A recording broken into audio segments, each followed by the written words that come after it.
It's Saturday, it's the end of another week, and I tell you what, it has been a crazy busy week. In fact, the last 2 weeks have been very, very busy for me, and they've had some really powerful, I would suggest, impacts on my body, and that's been fascinating for me to see, and I'm really been able to capture it well in my journaling. So I thought I would share some of the key learnings for me. Remember, I said I'd share the good, the bad, and the ugly, and there certainly were some. I don't know whether bad is right, I don't know whether ugly is right, but I tell you what, it hasn't been fantastic, and that is impact on my body, impact on a big work week. So I mentioned, and I've said all along, that part of this longevity program is about being able to cope with this crazy busy modern life that we live in. And I've had 2 weeks of very, very heavy workload for me. And the heavy workload included things like executive national meetings, and then flying down to my executive meetings into a national committee that I chair. There have been a number of tasks that have required a lot of time, a lot of mental and physical energy on my behalf, and it has taken its toll. And to throw further complexity into the mix, I also last week had to deal with a really challenging personnel matter. I believe that I did all the right things that I needed to do, but it wasn't an easy thing to go through, and I certainly saw that my recovery the next day on my WHOOP took a hit. And there's some real science around if you have, for example, either a strong argument with your spouse, if you're at home, or a really challenging situation at work, or whatever it is, whatever stress that you put yourself heavily under. And if you have, for example, a strong outburst, which wasn't the case in this situation, but if you have a strong outburst maybe with a spouse, that can take 4 to 6 hours just to recover from, call it a 30-second interaction. So that's a big hit. So in the last week, there were some key things that I would like to note. The first thing is that there were 2 instances where the longevity program for me was in jeopardy. And the first instance was that personnel matter that I was talking about, and it was difficult. And I got home that night, and I really felt like having a beer, which is a way in the past that I would de-stress. I would get home after maybe a long drive or a heavy meeting or whatever it was where I felt I needed to de-stress, and I would have a beer or a glass of wine, and sometimes that beer or glass of wine turned into 2 beers or 2 glasses of wine, and if it was a really hectic something, then maybe even 3. And during the week or on the weekend, that, I believe, for me, starts to poison my body, and it does have an impact once again on the WHOOP. You can see one of the best ways to destroy your recovery, to destroy your resting heart rate and your heart rate variability is to drink. I can tell you that without a doubt. It scientifically, per this, absolutely it destroys your body. So that's a key thing that I want to avoid. So after this day, I got home and I really felt that I wanted to have a drink. What I was able to do was to get home, have the motion of having a drink, which was to crack open a can of kombucha, which is a more healthy alternative, I might suggest.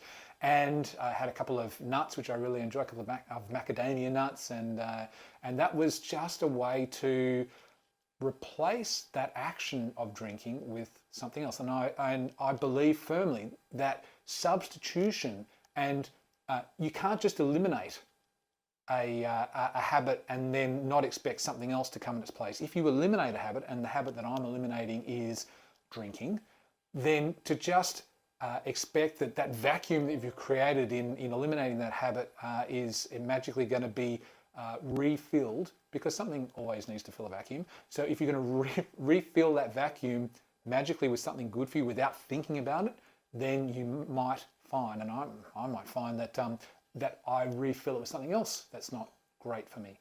So I was intentional and thinking, I really feel that I want a beer. I'm going to replace it with a kombucha and some yummy nuts that I really enjoy. And that really worked for me. The second challenge this week was thrown at me, absolutely, literally put in front of me, put in my face with my beautiful wife when we were having an anniversary lunch together.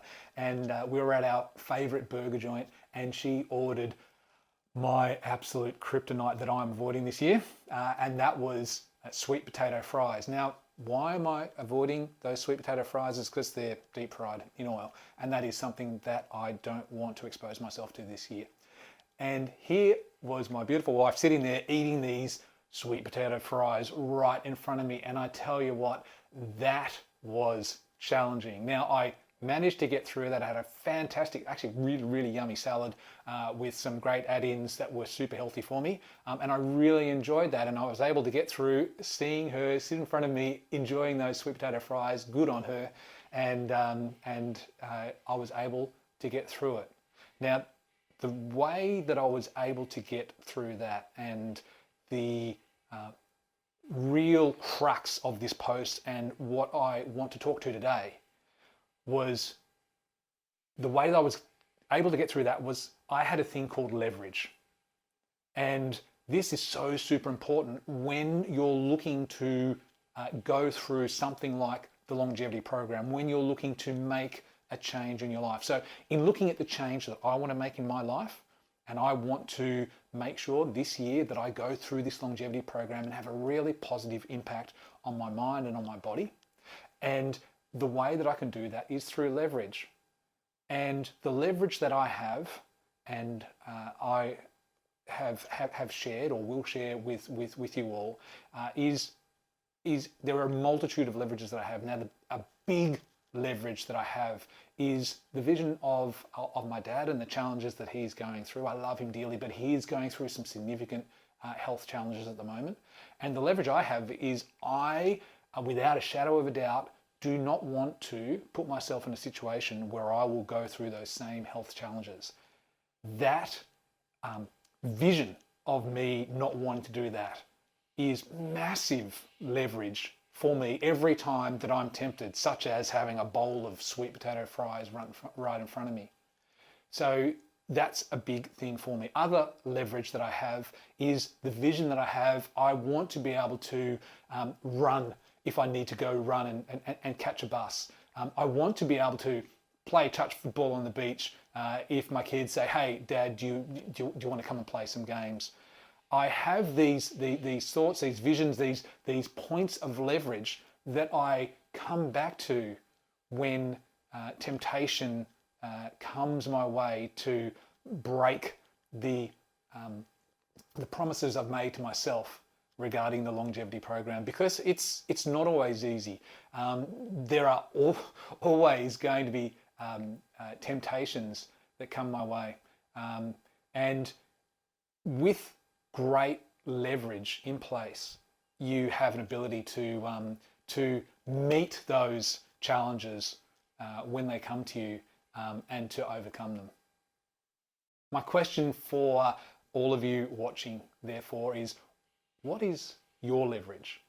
What is the one or two clear things that you can identify, that you can really associate with, that become part of your DNA, that mean that you have a fantastic ability to say, I am facing this temptation, but I know that I have this leverage. I have this why, this intent that just absolutely picks me up and drives me to the ability that I can move past that temptation.